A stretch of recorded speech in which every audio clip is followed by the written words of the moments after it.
Bismillahir Rahmanir Rahim. A long time ago, like this is around 600 years after Hijrah, so it's well after the ghaiba of our Imam, but in the early days, there was a lot of people in north of Iraq who are Nasibi. Mosul was one of these places where there used to be a lot of Nasibis, and the governor of Mosul was a man who was a non-staunch Nasibi, meaning he hated the Shia and he hated the AhlulBayt alayhi salam. And him and his wife did not have any children, so they made another. And another they made is that if Allah blesses us with a child, then we will kill a Shia. We will get this child to kill a Shia. This was the level of their hatred. Now look at how Allah works. He blessed them with a child. So they blessed a child, they called this child Jamaluddin. He was known as Jamaluddin al-Musili. And he grew up, fine young man, the son of the governor of Mosul and so on. When he reached his early 20s and he was now all, ready and built, his mother said to him, "My son, you were born by the barakah of Allah, because we made another that if He blesses us with a child, you will kill one of these Rafidhis. So now you have to go fulfill our another, go kill one of the Shi'as." So he thought about it and says, "Where will I find a Shia to kill?" He said, "The best way is to get them when they go to Karbala, because they all go for ziyarah to Karbala." So he came south from Mosul and he sat at a crossroad where the qafila, the caravans, because in those days they would travel with camels, right, and horses and so on. So he was waiting for a qafila of Shia to come so he could attack them. He had a dagger.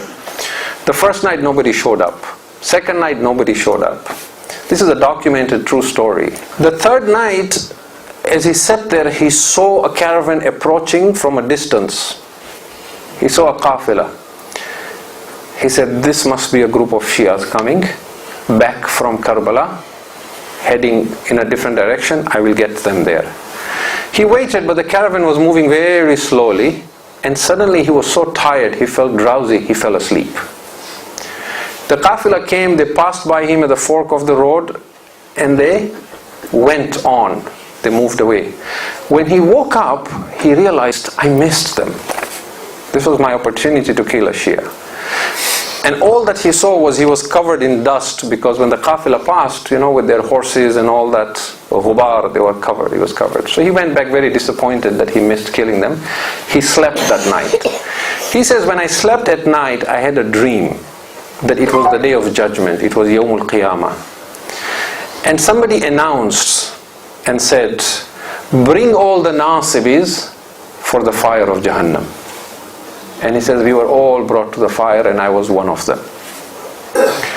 And he says, they started throwing all these enemies of AhlulBayt in the fire, and they took hold of me, the angels. And I was screaming with fear, and they threw me in the fire, but the fire threw me back out again. So he says, now he is reporting this. He says, "The angels in my dream asked the fire of Jahannam, 'Ya naru Jahannam, he is a Nasibi. Why do you not burn him?' And the fire says, 'We cannot burn him because he is now covered with the dust from the zawar of Hussein.'" Now, he says, now his dream continues. He says, "The angels washed me and removed all the dust from my body.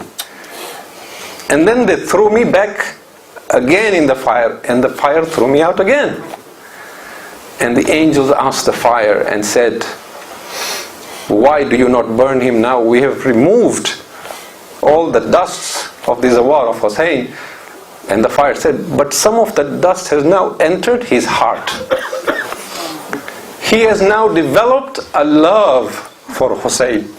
And because of that, we cannot touch him.' When he woke up, he was a changed man, and he realized his parents were wrong.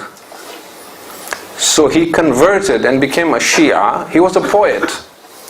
He went to Najaf, he studied Islam, he became an alim. Then he went for ziyarah of Hussein, and he composed a couplet which is written on the dhari of Hussein. And these are the words of this alim, Jamaluddin al-Musili, who was born with the intent to kill the Zawar of Hussein. He composed this poetry. He says, and this is on the Dhari of Imam al-Hussein, إِذَا شِئَةَ النَّجَاةِ فَزُرْ حُسَيْنًا. If you want salvation, then go visit Hussein. لِكَيْ تَلْقَ الْإِلَهَ قَرِيرَ عَيْنًا. So that you may meet your Lord with that which will delight your eyes. فَإِنَّ النَّارَ لَن تَمَسَّ جِسْمًا. For the fire of hell will never touch a body. عَلَيْهِ غُبَارُ زُوَارِ الْحُسَيْنَ. On which is the dust of the Zawar of Hussein. And that is why you're told, if someone goes to Karbala, comes back, try and shake his hand or hug him before he takes a shower even. Because he brings with him a barakah that you don't understand, but the fire of hell understands, that the angels understand. It doesn't matter in this world, but it matters in the hereafter. And we are told in hadith that no matter how spiritual you become in life, if you die without ever going for ziyarat of Hussein, this will be one of the sources of your regret on the Day of Judgment. Unless you don't have the health or the wealth, that is a different case. For those, the AhlulBayt love their Shia so much, they will come for your ziyarah. And so we want to, reflect on this for a moment and say, that Allah subhanahu wa ta'ala placed us in this world so that we may develop our souls and succeed in the hereafter. But then there was a danger that because we are physical beings, we can be taken in by materialism. And the cure to this materialism then is He blessed us with the family of the Prophet and said to us that whoever falls in love with this family, not only will they guide you towards Allah subhanahu wa ta'ala, but their love is the antidote to the love of this world. Allahumma salli ala Muhammadin wa ali Muhammad.